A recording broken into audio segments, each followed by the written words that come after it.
नमस्कार साथियों, स्वागत है आपका अपने YouTube channel classes genius coaching classes के चैनल पर। तो देखिए, कल अपन ने संख्याओं के प्रकार देखे थे। उनमें अपन ने वास्तविक और काल्पनिक संख्याएं, फिर अपन ने उनके भाग किए थे। उससे आगे की स्लाइड में अपन ये देखते हैं कि देखना, प्राकृतिक संख्याओं के दो प्रकार। प्राकृतिक संख्याओं के अपन ने इसके भी भाग कर सकते हैं। प्राकृतिक संख्याओं के भी प्रकार सम, विषम, भाज्य, अभाज्य। सम, विषम, भाज्य, अभाज्य। तो आज अपन ये अभाज्य संख्याओं वाला कंसेप्ट और देख लेते हैं। आप समझ लेना कि अभाज्य संख्याएं निकालने का कोई तरीका, एक तरीका भी बताऊंगी कि अभाज्य संख्याएं कैसे निकाल सकते हैं आप। लगभग बहुत सारी अभाज्य संख्याएं आप उससे निकाल लोगे। तो देखिए, सबसे पहले अपन देखते हैं आज इसमें अभाज्य संख्याएं। तो अभाज्य संख्या क्या होती है? देखना, ऐसी संख्याएं जिनमें स्वयं, यानी भाई संख्या जो भी कोई संख्या हो स्वयं से, जैसे हमने कहा दो है, या दो है, तीन है, या पांच है, ठीक है।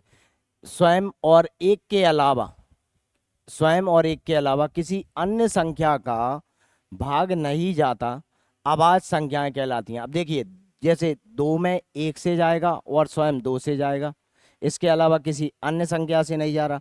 इसको देखो, ये सिर्फ एक से विभक्त होगी या तीन से होगी, इसके अलावा कोई तीसरी संख्या किसी संख्या को ना काटे, वह अभाज्य संख्या है। जैसे पांच में ये एक से जाएगा और पांच से जाएगा, ठीक है। इस प्रकार की संख्याएं क्या कहलाती हैं? अभाज्य। अभाज्य यानी ऋण, जिनके फैक्टर ना हो, तोड़े ना जा सकें, ठीक है। तो देखें, एक से लेकर, पहले आप देख लो भाई, एक से लेकर 1000 तक कितनी अभाज्य संख्याएं होती हैं, ठीक है। तो सबसे पहले देखना, एक से लेकर 50 तक कितनी अभाज्य संख्याएं होती हैं? 15। और 50 से लेकर 100 तक कितनी अभाज्य संख्याएं होती हैं? 10। यानी एक से लेकर टोटल 100 तक कितनी हो गई मिला के? 25। एक से लेकर 100 तक टोटल कितनी हो गई? 25 अभाज्य संख्याएं हो गई। इसी प्रकार देखें आप 1000 तक की, एक से लेकर 100 तक कुल कितनी अभाज्य संख्याएं होती हैं? 25। 101 से ये 100 संख्याओं के बीच कितनी होती हैं? 21। 201 से 300 तक कुल कितनी अभाज्य संख्याएं होती हैं? 16। 301 से 400 तक 16। 401 से 500 तक 17। 501 से 600 तक 14। और 601 से 700 तक 16 संख्याएं, ये कैसी होती हैं? अभाज्य संख्याएं होती हैं, ठीक है दोस्तों। अब इसके बाद 701 से अगली स्लाइड पे देखें, यहां देखें, 601 से कितनी? 16 है।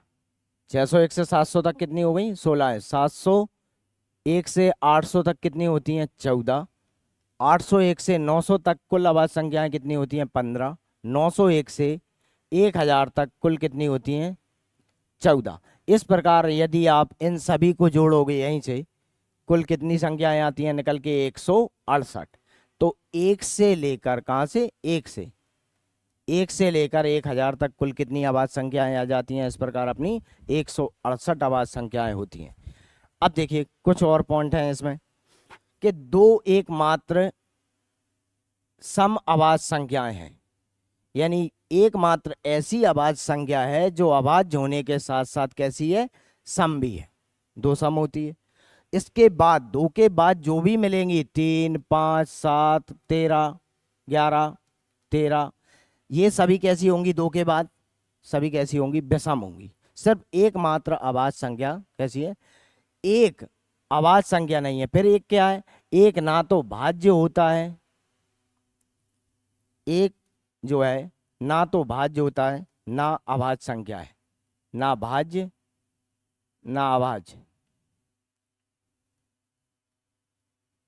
ये कैसी? अभाज्य।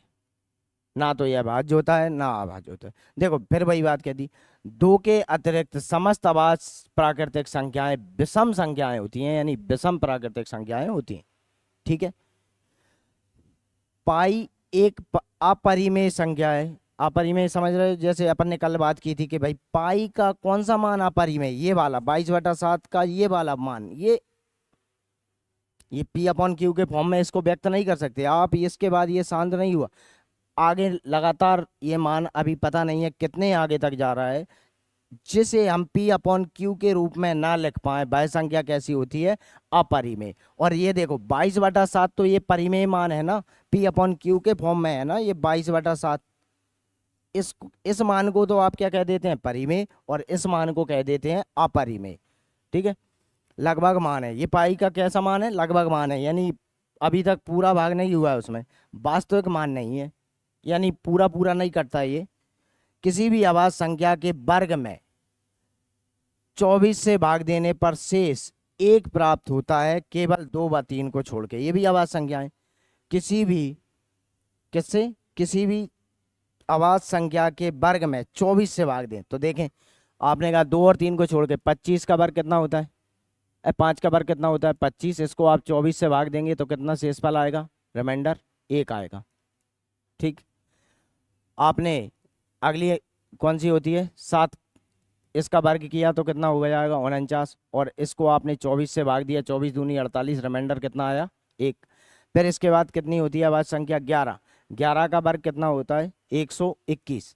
121 को आप 24 से भाग करेंगे तो 24 पंचे 120, 120 तक पूरा कट जाएगा, रिमाइंडर कितना आएगा? 1। आप इसके बाद 13, 13 का स्क्वायर कितना आया? 169। और इसको आप 24 से विभाग करोगे तो 168 तक पूरा कट जाएगा ये, रिमाइंडर कितना आएगा? 1।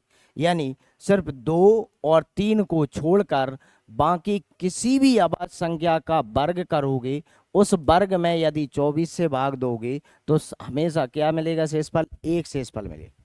ठीक है ना, 1 ही शेषफल प्राप्त होगा। अब देखिए, कुछ अभाज्य संख्याएं वैसे निकालने का कोई तरीका तो है नहीं कि आप भाई कोई फॉर्मूला है, लेकिन एक भाई कुछ व्यवस्था इस प्रकार से है कि आप एक एक तरीका बता रहा हूं मैं, +-1। ये अभाज्य संख्याएं लगभग लगभग इससे अभाज्य संख्याएं आप ज्ञात कर सकते हो। अब के बराबर मैंने कहा कुछ भी रखो आप, 1 2 3 डॉट डॉट डॉट 4 रख दो, 5 रख दो। ठीक है, अभाज्य संख्याएं इस प्रकार से निकाली जा सकती हैं। ठीक है, तो देखिए आप यहाँ 1 रखिए, 1 रखिए तो 6 × 1 के बराबर, पहले आपने 1 रखा, प्लस किया तो कितना आया? 7। 7 भी अभाज्य संख्या होती है। माइनस किया तो कितना आया? 5। 5 भी अभाज्य संख्या होती है कि नहीं? यदि आपने यहाँ 2 रखा, के की जगह कितना? के का मान 2 रखा तो प्लस किया, 6 दूनी 12 और 1 13। और यहाँ देखो 6 दूनी 12 -1 कितना आया? 11। अभाज्य संख्या प्राप्त हो रही है कि नहीं इस तरीके से? तो ये एक ऐसा कंसेप्ट है, आप यहाँ के का मान लगातार रखते रखते रखते क्या आप अभाज्य संख्याएं ज्ञात कर सकते हैं? कर सकते हैं कि नहीं? ठीक, आप 3 रख के देखिए, के का मान 3 रखा, प्लस 1 किया तो कितना? 18 और 1 19। यदि आपने माइनस किया तो 1 माइनस किया तो कितना? 17। आप 4 रखिए और प्लस 1 करिए। अब यही तो बात है, देखना ये कहाँ, ये कितना आया? 6 को 24 और 1 25। ये अभाज्य संख्या नहीं है। अरे प्लस से नहीं आई तो माइनस से आएगी, ये अभाज्य संख्या है कि नहीं? इस प्रकार से आप कुछ अभाज्य संख्याएं प्राप्त कर सकते हैं भाई। अभाज्य संख्या निकालने का और कोई तरीका नहीं हो सकता, नहीं है अभी तक। ये है एक तरीका जो जहाँ तक मुझे पता है, और सिर्फ आप चेक कर सकते हो कि कोई संख्या अभाज्य है अथवा नहीं। सिर्फ आपको चेक करना बता देता है। तो देखिए, आप आगे देखिए,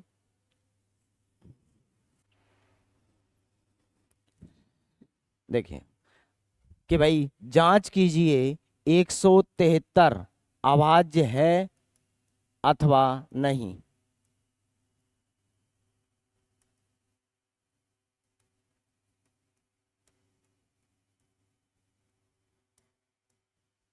ठीक है, तो देखिए पहले आप क्या करोगे, जैसे 173 से आगे कोई ऐसी संख्या देखिए जिसका वर्गमूल निकलता हो तो इससे आगे देखना, आगे कितनी है, 100 कितना 96। ये कैसी संख्या है जिसका वर्गमूल निकाला जा सकता है? आपने 196 का वर्गमूल निकाला तो कितना आया भाई, 14। अब 14 से छोटी आवाज संख्याएं देखिए, 14 से छोटी कौन कौन सी है भाई, 14 तो भाज्य है। 14 से इस तरफ देखिए कितनी आवाज संख्याएं, 13, 11, 7, 5, 3 और 2। अब क्या करोगे आप, इन्हीं सभी संख्याओं से भाग देकर देख लो, यदि इनमें से कोई संख्या नहीं कटती, किसी से भी नहीं कटता, तो ये 173 कैसा है, अभाज्य है।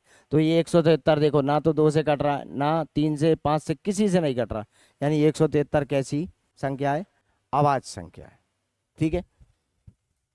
अब जैसे एक और कहें कि भैया आप जांच कीजिए, 173 हो गई,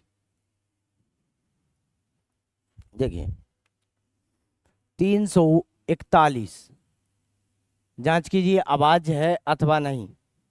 तो आप क्या करोगे, 341 से आगे कोई संख्या, वर्ग संख्या कितनी है, 361,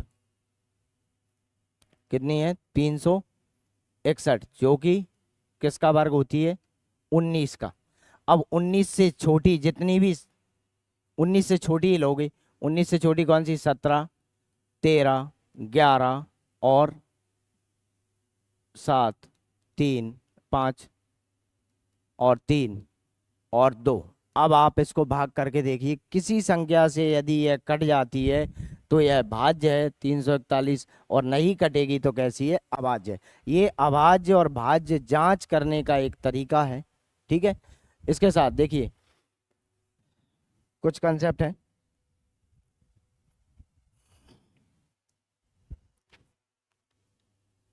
मैं कहूं कि एक अंक की सबसे छोटी आवाज, सबसे छोटी आवाज संख्या, सबसे छोटी आवाज संख्या कौन सी होती है, 2। ठीक।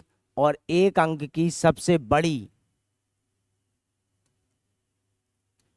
सबसे कैसी बड़ी, ये छोटी हो गई भाई।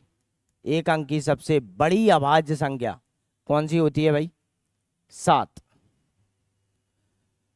दो अंक की, कितने अंक की, 2 अंक वाली, 2 अंक की सबसे छोटी आवाज,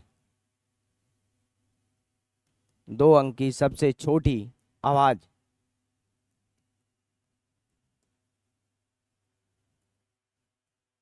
क्या होती है भाई, 11।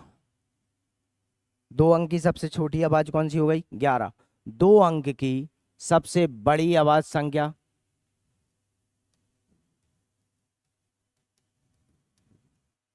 सबसे बड़ी आवाज कौन सी होती है भाई, 2 अंक की, क्या होती है, 97। ठीक है। 3 अंक की सबसे बड़ी आवाज संख्या,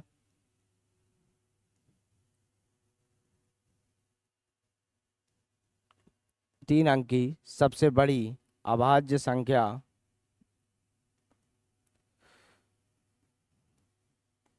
कौन सी होती है, 101।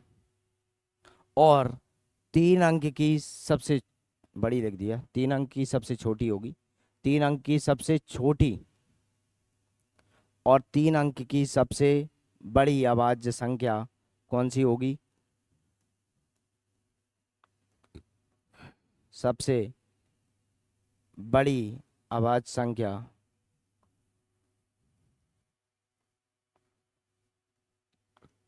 997।